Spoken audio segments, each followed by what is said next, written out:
Que ce soit à l'élevage ou à l'entraînement, de bien vacciner, de bien suivre ses chevaux, d'être mis en alerte, c'est très important. Si on a un problème, et je pense que tous les haras ont des problèmes, on peut perdre un foal, on peut perdre une jument, il peut y avoir un avortement, etc. Heureusement, on n'est pas touché depuis une dizaine d'années par des maladies infectieuses, mais j'ai connu ça en 2008 avec une grosse épidémie de gourme. Le RESP, c'est le réseau d'épidémiosurveillance de la filière équine en pathologie. C'est un réseau qui existe depuis plus de 25 ans, au départ qui a été créé par les vétérinaires pour gérer les maladies infectieuses et puis qui ensuite est complètement co-géré aujourd'hui, ça c'est très important, 50% par les socio-professionnels et 50% par les vétérinaires. Ce réseau a permis quand même de bien cibler les épidémies. Moi j'ai connu des épidémies de grippe il y a 30 ou 40 ans, où là les chevaux n'étaient pas obligatoirement vaccinés, mais des épidémies énormes de grippe et de gourme. Le RESP travaille dans l'anonymat, mais il faut tout déclarer. C'est la seule façon, je pense, que l'on puisse avancer dans les maladies contagieuses, etc., et protéger surtout les autres. Le RESP s'occupe principalement des maladies contagieuses. Une maladie peut être infectieuse sans être contagieuse, mais on s'occupe aussi des autres maladies infectieuses, puisqu'on gère 60 maladies. Le but du RESP, c'est de surveiller, faire la prévention et aider à la lutte de toutes ces maladies. Moi, je suis toujours dans le principe de précaution.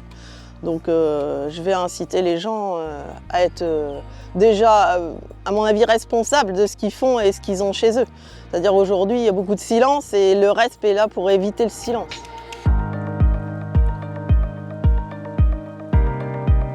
Le but d'une gestion sanitaire, c'est que la biosécurité, dès le départ, soit faite par les cavaliers, par les entraîneurs, par les propriétaires. Donc le premier geste de base, c'est dès qu'il y a un symptôme, prendre la température du cheval, déclarer. L'organisation du RESP, il faut l'imaginer comme une tour de contrôle dans laquelle il y a 6 personnes qui sont extrêmement efficaces, qui collectent les données tous les jours, qui les diffusent par des alertes sur l'ensemble des téléphones portables de tous les acteurs ou tous les propriétaires qui souhaitent être informés. Et c'est aussi, c'est très important, un conseil scientifique et technique composé de 30 chercheurs, bénévoles, des anciens chercheurs, des scientifiques qui nous aident pour tous les programmes de formation et tous les programmes de recherche que le RESP peut faire grâce à toutes les données qu'il a accumulées en fait. D'année en année, on a des trucs qu'on n'avait jamais avant. Pourquoi cette année, on a tous eu une très mauvaise année de monte? Pourquoi?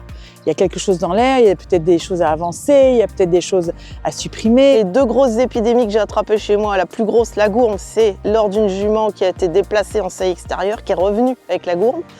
Et une autre, j'ai eu la rhodococose aussi en déplaçant des suités en salle extérieure. Contre l'extérieur, on se vaccine, ça permet de bien protéger, aussi bien à l'élevage, parce que l'élevage, le rhodococcus, c'est un fléau. Aujourd'hui, on est confronté à de plus en plus de maladies. Nos enjeux de demain, c'est les chevaux qui bougent de plus en plus, le réchauffement climatique, les changements sociétaux, les changements de technologie, l'acceptabilité aussi des mesures qu'on va mettre en place. Donc on a de plus en plus de maladies. L'année dernière, c'était et la grippe, et la rhinopneumonie, et la fièvre du West Nile, et l'anémie infectieuse, et l'artérite virale. Donc on a cumulé les 5. Heureusement que le cabinet vétérinaire nous a donné des conseils, notamment sur la marche en avant, parce que personne à ce moment-là nous expliquait comment sortir de ça, et on a mis 8 mois à sortir de l'épidémie. Le point de départ, c'est le cheval qui est malade, le propriétaire appelle son vétérinaire lui conseille de faire des prélèvements afin de savoir pourquoi le cheval est malade, est-ce que c'est une maladie contagieuse ou non, et à ce moment-là, il va proposer au propriétaire de faire des analyses. Ces analyses sont prises à 50% en charge par le RESP, et ces analyses sont faites dans un laboratoire sentinelle qui, lui, envoie la déclaration à la tour de contrôle. Tout le monde doit participer. Quelque part, le sanitaire est non négociable. Si le sanitaire s'écroule, c'est l'ensemble de notre filière qui va s'écrouler. Et c'est pour ça qu'on a créé très récemment un fonds de dotation qui s'appelle Equisanté.